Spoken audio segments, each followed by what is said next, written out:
Hello guys and welcome back to MS Tech Tutorials, and in today's video I'm going to be showing us how to fix Black Ops 6 now launching on the Xbox Game app, Game Pass, and let's get straight into it. So the first thing that you guys can do is simply open up the Xbox Game Pass and make sure you're under My Library and go ahead and try launching the game. Before you do that, you can simply restart your PC. That is one of the things you guys can do, restart your PC.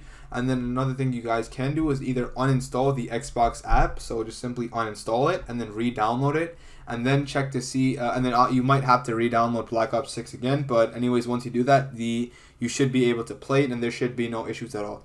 Another method you guys can do is simply just, you can also like restart your Wi-Fi connection too as well. If there's like any issues with your Wi-Fi, just restart your Wi-Fi router. You can just unplug the router for about 30 seconds, and then plug it back in and then check to see if that fixes the issue as well.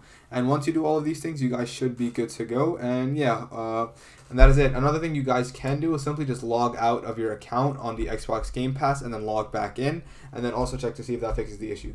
And yeah, that is it for the video. Thank you guys for watching. Make sure to give the video a thumbs up, subscribe to the channel, and have a great day.